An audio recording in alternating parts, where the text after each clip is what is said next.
প্রিয় ভাই ও বোনেরা, অন্তর্বর্তীকালীন সরকারের আন্ডারে একদম পিয়ন থেকে শুরু করে সচিব পর্যন্ত আমলাতন্ত্রের যারা আছেন তারা কিন্তু অন্তর্বর্তীকালীন সরকারের হুকুম মানতে বাধ্য। এই যে অক্টোবর ২০২৪ সালে একটি ভূমি অপরাধ প্রতিরোধ প্রতিকার আইনের বিধিমালা প্রকাশ হয়েছে। এখানে ওয়ারিশান জমি, নিজের কেনা জমি কীভাবে বেদখল হইলো, কেন হইলো, কীভাবে ফেরত পাবেন, কতদিনের মধ্যে ফেরত পাবেন, কীভাবে আবেদন করবেন, কোথায় করবেন, কতদিনের মধ্যে শুনানি হবে, কী কী কাগজ লাগবে, কাগজপত্র কোথায় পাওয়া যাবে, কতদিনের মধ্যে আপনার আবেদনটি নিষ্পত্তি করে দিতে হবে, আপনার আবেদনটি ভুয়া হলে কী হবে, সমস্ত বিষয় ডিটেলটে বলা আছে। এটা অনেক বড় বিধিমালা। আমরা ভেঙ্গে ভেঙ্গে যেগুলো প্রয়োজনীয় জিনিস আপনাদের চুম্বক অংশগুলো প্রকাশ করব। আমাদের আজকের টপিক হচ্ছে অবৈধভাবে কোনো জমি কিভাবে সরকার উদ্ধার করে দেবে। তো ম্যাজিস্ট্রেট, ডিসি সাহেব সবাই এই অন্তর্বর্তীকালীন সরকারের আন্ডারে যা বলবে তাই করতে হবে।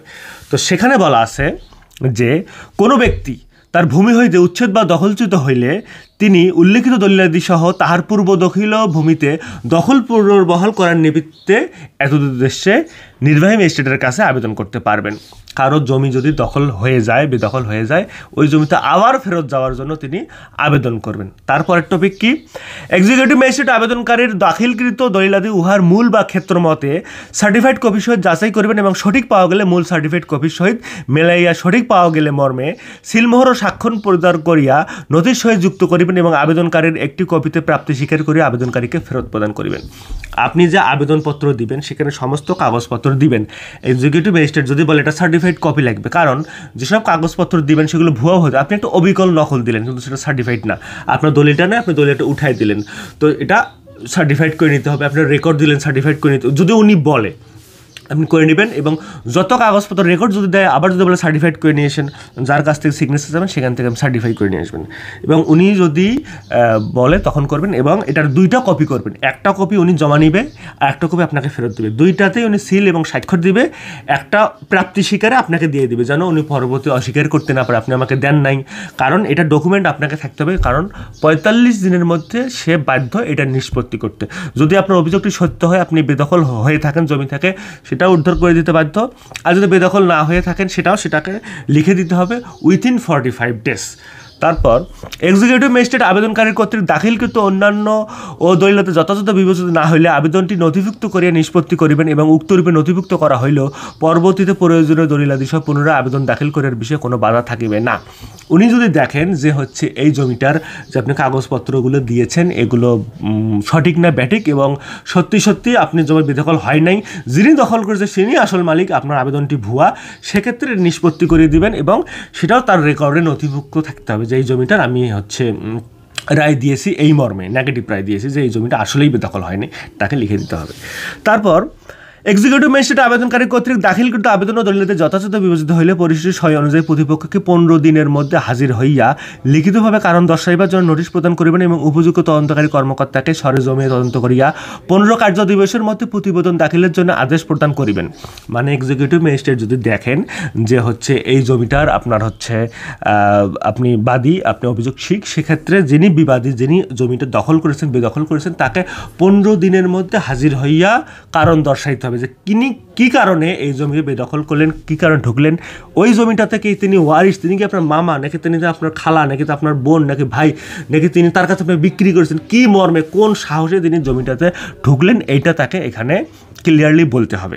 এবং ১৫ দিনের মধ্যে তিনি যদি মনে করেন যে কোনো তদন্ত কর্মকর্তা পাঠিয়ে এই জমিটার তিনি চেক করে দেখবেন যে আসলেই ঘটনা কি সত্য কিনা মিথ্যা, আমাদের সময় নষ্ট করতেছে নাকি, ওটা আসলেই বেদখল হয়েছে কিনা, আর যিনি বেদখল করে তিনি অন্য ওয়ারিশ কিনা, যদি মনে করেন তাহলে তিনি ভূমি উপসহকারী কর্মকর্তাকে পাঠাইতে পারেন বা তার নিজের কোনো অফিস স্টাফকে পাঠাইতে পারেন তদন্ত করার জন্য। তারপর তদন্ত কর্মকর্তা প্রয়োজনে সরেজমিনে তদন্তপূর্বক পক্ষগণের বক্তব্য দলিলাদি পর্যালোচনা করিয়া পরিস্থিতি অনুযায়ী তদন্ত প্রতিবেদন এক্সিকিউটিভ ম্যাজিস্ট্রেট বরাবর প্রেরণ করবেন। উনি যত দ্রুত সম্ভব এটা ম্যাজিস্ট্রেটের কাছে তদন্ত করিয়া প্রেরণ করিয়ে দেবেন। তারপর তদন্তকারী কর্মকর্তা সরেজমিনে তদন্তকালে উভয় পক্ষে দলিলাদি তদস্থানে উপস্থিত হইবার নিমিত্তে নোটিশ প্রদান এবং ভূমির পরিমাপ বা নকশা প্রণয়নের প্রয়োজন হলে সংশ্লিষ্ট অধিক্ষেত্রে সার্ভেয়ার সহযোগিতা গ্রহণ করিতে পারিবেন এবং প্রয়োজনে অন্য কোনো অফিসে সুরক্ষিত তথ্য, রেকর্ডপত্র, দলিল ইত্যাদি অনুসন্ধান যাচাই এবং উহার কপি সংগ্রহ করতে পারিবেন। জমি যদি উদ্ধার করতে চান এই জটিল বিষয়গুলো আপনাকে বুঝতে হবে, আপনার কাজটা সহজ হবে। যদি না বুঝান, খালি পরামর্শের জন্য উকুলে দৌড়ে দাঁড়ে দৌড়ান, সময় নষ্ট হবে, টাকা নষ্ট হবে না। তো জমি যদি বেদখল হয়ে থাকে তাহলে এই 10টা মিনিট মনোযোগ দিয়ে শোনেন, আপনার খুব কাজে লাগবে। এই বলা আছে এইখানে যে হচ্ছে যদি তদন্তকারী কর্মকর্তা ওখানে গিয়ে মনে করেন কোনো কাগজ শর্ট, এখানে আমার রেকর্ড লাগবে, এখানে আমার সার্ভেয়ারকে লাগবে, এখানে আমার হচ্ছে সরকারি কোনো অফিসারকে লাগবে, তিনি ভূমি রেকর্ড ও জরিপ অধিদপ্তর থেকে, তিনি সেটেলমেন্ট অফিস থেকে, তিনি এসিলেন্ট অফিস থেকে, তিনি সাব রেজিস্টার অফিস থেকে, যেখান থেকে ইচ্ছা সেখান থেকে কোনো লোককে কল করতে পারেন, কোনো কাগজপত্র সহ কল করতে পারেন যে আপনারা এসে আমাকে বুঝাই দেন আসলে এখানে কাগজপত্র ঘাটতে থাকতে পারে। তো আপনাদেরকে নিজে করতে হবে না যে আপনি সেটেলমেন্ট অফিসে দৌড়ান, সাব রেজিস্টারে দৌড়ান, এসিল্যান্ডে দৌড়ান, ইউনিয়ন ভূমি অফিসে দৌড়ান, সার্কেল অফিসে দৌড়ান। এগুলো করতে করতে দেখা যাবে যে আপনার হচ্ছে জুতার তলা ক্ষয় হয়ে যাবে।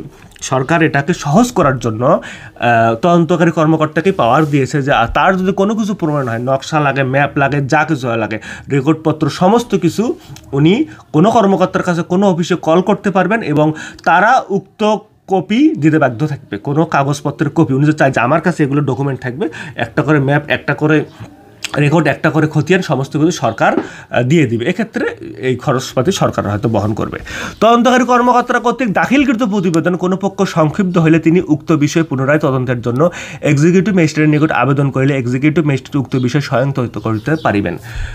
যে ভূমি উপসহকারী বা অন্য কোনো কর্মকর্তা যে তদন্তটা করলো, তারপর এই তদন্তটা দাখিল হলো, আপনি সংক্ষিপ্ত আপনি বললেন যে না আমি অভিযোগটা দিয়েছি কিন্তু সত্য তথ্যবোধ প্রতিবেদন উঠে আসে নাই, বা যিনি অভিযুক্ত তিনি বললেন যে না এটা আসলে পয়সা খেয়ে অভিযোগটা দাখিল করা হয়েছে, পয়সা খেয়ে হচ্ছে তদন্তটা দাখিল করা হয়েছে, এটা সত্য না, বা আপনার কাছে মনে হলো যে উনি আসলে যায় নাই জমিতে, না গিয়ে মানুষের কাছ থেকে শুনে করেছে, অথবা টাকা খেয়ে হয়েছে, হইতে পারে না, করাপশন হইতে পারে। তো সেক্ষেত্রে আপনি এক্সিকিউটিভ ম্যাজিস্ট্রেটের কাছে আবার বলবেন যে না এটা আসলে তদন্ত সঠিক হয়নি, আপনি নিজে করেন। এবং এখানে বলা আছে স্পষ্টভাবে 7 নম্বরে যে এক্সিকিউটিভ ম্যাজিস্ট্রেট নিজে স্বয়ং তদন্ত করিতে বাধ্য থাকিবেন। তারপর এক্সিকিউটিভ ম্যাজিস্ট্রেট নোটিশ জারির বিষয় নিশ্চিত হইয়া শুনানির জন্য অগ্রসর হইবেন এবং আবেদনকারী প্রতিপক্ষ ব্যক্তি ও চৌহদ্দির দখলদারগণ এবং আবশ্যক বিবেচনা করিলে অন্য কোনো স্বার্থ সংশ্লিষ্ট ব্যক্তি সাক্ষ্য ও পক্ষগুণের শুনানি গ্রহণ করিবেন। তদন্ত পাওয়ার পর এক্সিকিউটিভ ম্যাজিস্ট্রেট দুই পক্ষকে ডাকবেন, তিনি ওই চৌহদ্দির ভেতর কারা আছে সবাইকে ডাকবেন, আরও কোনো অংশীদার থাকলে তারা ডাকবেন, এবং জমি বেদখলের সময় কেউ যদি সাক্ষী থেকে থাকে, কোনো যদি কারোকে ডাকার প্রয়োজন হয়, প্রতিবেশী কাউকে প্রয়োজন হয়, এলাকার চেয়ারম্যান মেম্বারকে ডাকার প্রয়োজন হয়, তিনি ডাকবেন। যাকে ইচ্ছা ওই স্বার্থ সংশ্লিষ্ট বিষয়ে যাকে ইচ্ছে তিনি ডাকবেন এবং তারা এখানে এসে শুনানিতে উপস্থিত হতে বাধ্য, সাক্ষ্য দিতে হবে যে আসলে বেদখল হয়েছে কিনা, তারা কতটুকু দেখছে, কি দেখছে, আসলে এই জমিটা কার, কে 100 বছর থেকে জমিটা দখলে ছিল, সব কিছু তারা ওই এলাকার লোক অবশ্যই জানে।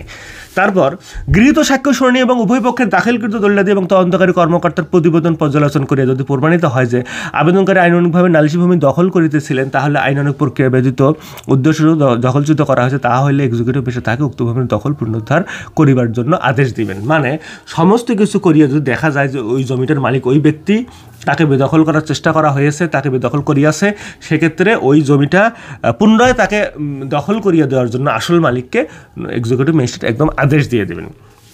তারপর এক্সিকিউটিভ ম্যাজিস্ট্রেট এই বিষয়ে অধীন সম্পাদিত কার্যক্রমের প্রযোজক ক্ষেত্রে আদালত কর্তৃক তথ্য প্রযুক্তির ব্যবহার 2020 অনুসরণ করে তথ্য প্রযুক্তি ব্যবহার করতে পারবেন। দেখেন আপনাদের জমি উদ্ধার করে দেওয়ার জন্য সরকার যা যা সুবিধা দেওয়া দরকার, এক্সিকিউটিভ ম্যাজিস্ট্রেটের যা কিছু দিয়ে দেওয়া দরকার, সরকার তার হাতকে শক্তিশালী করেছে। এখানে বলা আছে একদম তথ্য প্রযুক্তি ব্যবহার আইন 2020 অনুযায়ী ওই জমিটা আপনাকে দখল করে দিতে বা ওই জমিটার ব্যাপারে কোনো তদন্ত করতে, কোনো কাগজপত্র বের করতে তথ্য প্রযুক্তি সরকারের হাতে যতটুকু ক্ষমতা আছে তার যদি তা ব্যবহার করা লাগে, এই ক্ষমতা এক্সিকিউটিভ ম্যাজিস্ট্রেটের হাতে দিয়ে দেওয়া হয়েছে। তো এই হচ্ছে ক্ষমতা। তো উনি এই জমিটা সমস্ত কিছু চেক করে যা কিছু লাগে আপনার জমি বেদখল থেকে উদ্ধার করে দিয়ে তার সব কিছু উনি করে দেবেন। এর চেয়ে আর কি সুবিধা চান আপনি? এক্সিকিউটিভ ম্যাজিস্ট্রেট এবং এই বিধির উদ্দেশ্য পূরণকল্পে অন্য কোনো অফিসে রক্ষিত তথ্য, রেকর্ডপত্র, দলিল ইত্যাদি যাচাই এবং এর উদ্দেশ্যে তলব এবং উহার কপি সংগ্রহ করিতে পারবেন।